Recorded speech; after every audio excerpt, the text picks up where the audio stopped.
नमस्कार, मैं हूं दुर्गेश गाजरी। दर्शकों, आज जो खबर मैं आपको बताने जा रहा हूं, उस खबर को सुनने के बाद आप दांतों तले उंगलियां दबा लेंगे। दुनिया का सबसे बड़ा आतंकी ओसामा बिन लादेन जिंदा है। ओसामा बिन लादेन के जिंदा होने की खबरें आए दिन सुनने को मिल रही हैं।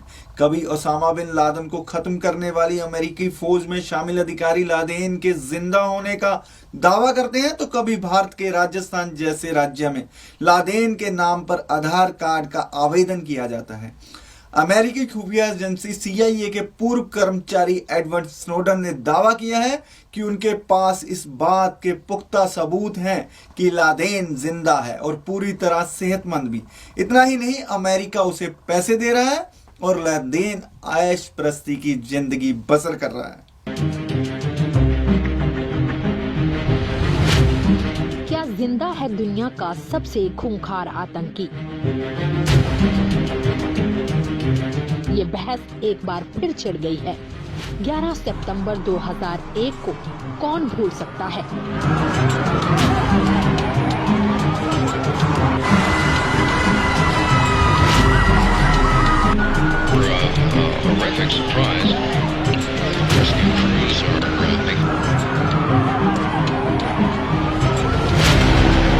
ये वो दिन था जब दुनिया के सबसे शक्तिशाली देश अमेरिका में वर्ल्ड ट्रेड सेंटर पर हवाई हमला कर दिया गया।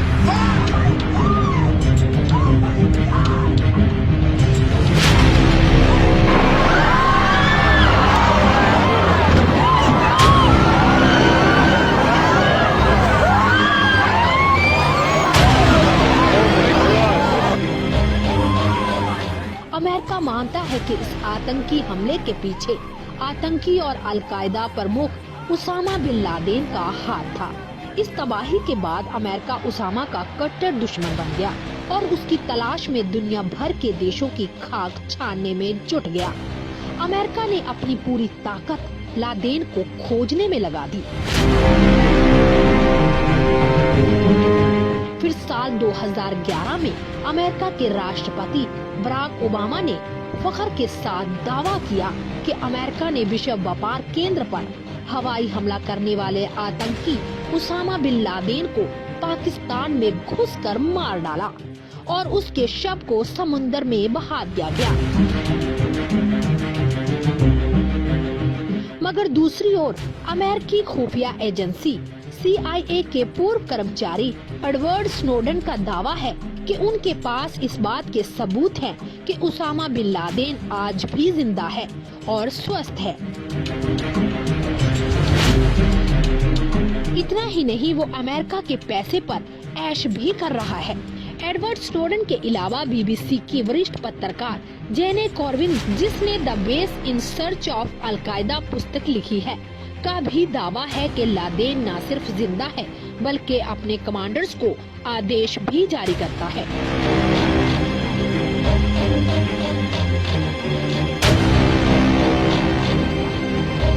BBC की पत्रकार का यह भी दावा है कि इस साल मार्च में लादेन ने सऊदी अरब रहती अपनी मां को एक पत्र लिखकर अपनी सलामती की खबर दी है और कहा है कि जब तक अल्लाह नहीं चाहेगा उसे कोई नहीं मार सकता।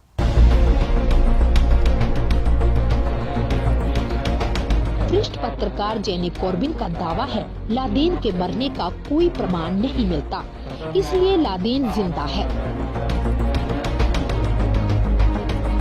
उसने कहा, एक तो लादेन का शव नहीं मिला, दूसरा लादेन के बाद सब कुछ उसी तरह चल रहा है जैसे लादेन के जिंदा रहते चलता था। अगर लादेन मर गया होता तो अलकायदा के बाकी लीडरों में इस बात को लेकर हलचल जरूर होती कि भविष्य का प्रोग्राम क्या होगा और किस तरह अमेरिका और दूसरे देशों को निशाना बनाया जाएगा, लेकिन ऐसा कुछ भी नहीं हुआ। सऊदी अरब से इस पत्रकार के सूत्र बताते हैं कि इसी साल मार्च महीने में लादेन की मां, जो अभी जिंदा है, को एक पत्र मिला जिसमें लादेन ने अपनी मां को लिखा, मैं पूरी तरह सेहतयाब हूँ और बहुत ही सुरक्षित स्थान पर भी। जब तक अल्लाह नहीं चाहेगा वो मुझे नहीं मार सकते। जेने कोरबिन का दावा है लादेन पाकिस्तान के ही पेशावर या कराची शहर में हो सकता है। अरबिक सैटेलाइट टीवी स्टेशन अल जजीरा पर कुछ दिन पहले अलकायदा के 2 नेताओं की एक इंटरव्यू पेश की गई। जिस घर में ये इंटरव्यू की गई वो कराची में है। मध्य पूर्व के मशहूर लेखक दरविश का कहना है, हम अक्सर कहते हैं कि उसामा था, मगर ये वाकया गलत है। इसको सही करने के लिए हमें कहना पड़ेगा कि उसामा है। अंतर्राष्ट्रीय स्तर पर इस टिप्पणी को बहुत ही गंभीरता से लिया गया।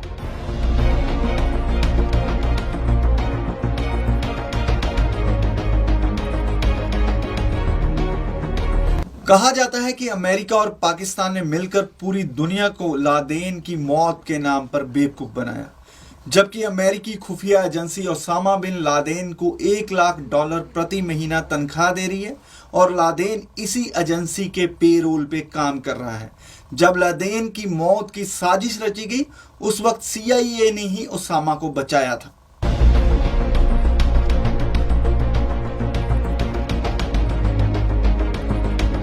मॉस्को ट्रिब्यून को दिए एक इंटरव्यू में स्नोडन ने ये दावा किया कि उसामा जिंदा है और वे अभी बहामास में CIA के पेरोल पर काम कर रहा है।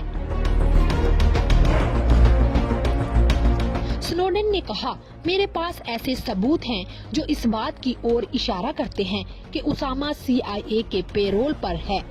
खर्च करने के लिए हर महीने उसे करीब $1 लाख दिए जाते हैं। ये पैसे उसके नसाऊ के बैंक खाते में कुछ उद्योगपतियों और संस्थाओं के जरिए भेजे जाते हैं। स्नोडन ने कहा कि उसे ये नहीं पता कि फिलहाल लादेन कहाँ है, लेकिन 2013 में वे अपनी 5 पत्नियों और कई बच्चों के साथ एक विला में रहता था। गौरतलब है कि स्नोडन अमेरिकी NSA की खुफिया जानकारियों को मीडिया के सामने लाने के बाद 2013 में फरार हो गए थे। वे फिलहाल रूस में शरण लिए हुए हैं। स्नोडन का कहना है कि CIA ने उसामा की मौत की झूठी खबर फैलाई, जिसके बाद उसामा और उसके परिवार को गुप्त तरीके से बहामास पहुंचा दिया गया।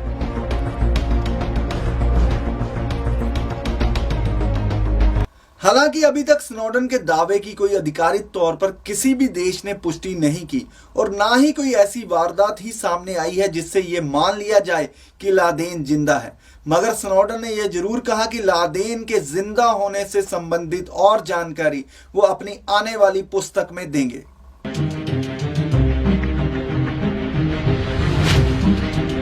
रिपोर्ट के मुताबिक लादेन लंबे समय तक CIA का सबसे कुशल गुर्गा था।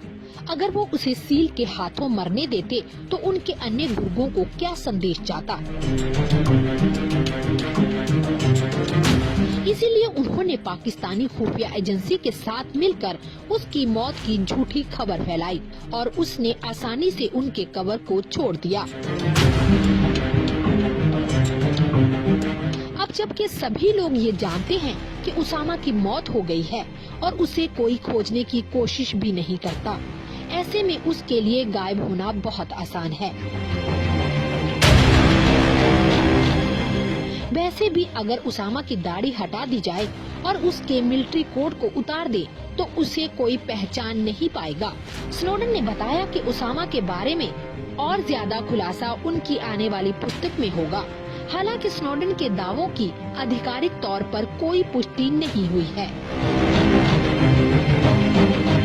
जहां एक तरफ ओसामा के अभी भी जिंदा होने की बात की जा रही है, वहीं दूसरी ओर दुनिया के बड़े विश्वविद्यालयों में काम करने वाले विद्वान मानते हैं कि ओसामा बिन लादेन तो 2001 में ही मर गया था। उसकी मौत किडनी की खराबी की वजह से हुई थी।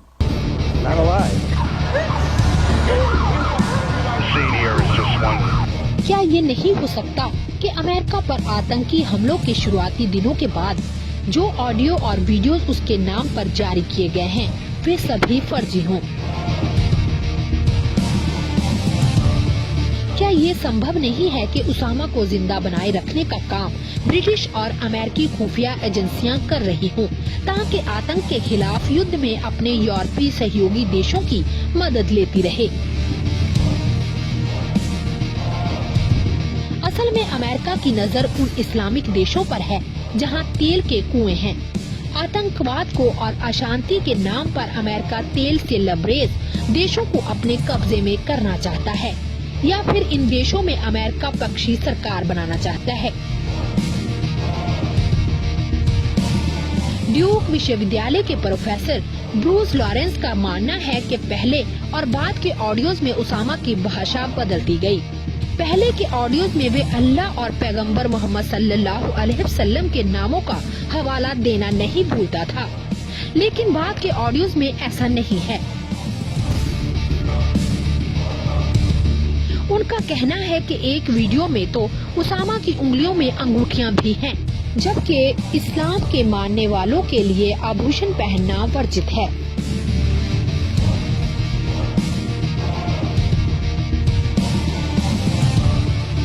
माना जा रहा है कि अमेरिका और इंग्लैंड ओसामा बिन लादेन के खौफ को बरकरार रखना चाहता है। 2001 के बाद जब ओसामा के मरने का दावा किया जा रहा था तो उसे पश्चिमी देशों ने वीडियो और खबरों के जरिए से जिंदा रखने की कोशिश की, और साल 2011 के बाद जब लादेन के जिंदा होने की खबरें आ रही हैं तो यही देश लादेन के मरने की पुष्टि कर रहे हैं।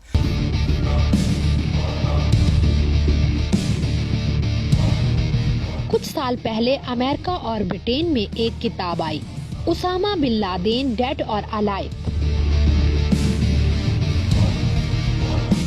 राजनीतिक विश्लेषक और दार्शनिक प्रोफेसर डेविड रे ग्रिफिन की इस किताब में उसामा की संभावित मौत और पश्चिमी देशों द्वारा उसे छुपाने को लेकर विस्तृत और तर्कसंगत जानकारी दी गई।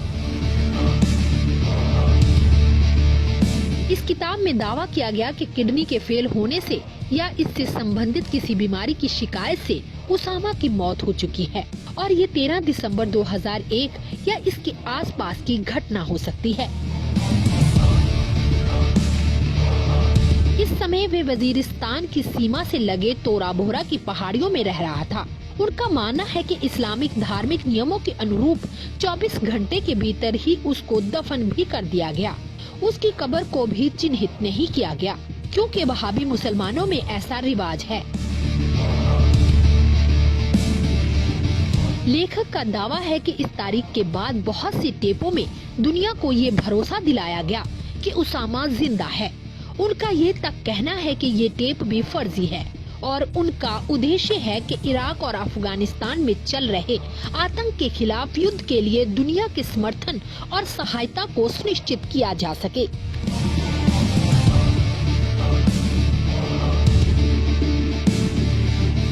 ग्रिफिन की बात को अच्छे तरीके से समझने के लिए हमें 11 सितंबर के आतंकी हमले के बाद के हालात को देखना होगा। यह भी देखना होगा कि हमले के बाद पश्चिमी देशों की क्या प्रतिक्रिया रही। एक महीने के दौरान ही 7 अक्टूबर को अमेरिका और ब्रिटिश विमानों ने तोरा बोरा क्षेत्र में बड़े हवाई हमले किए।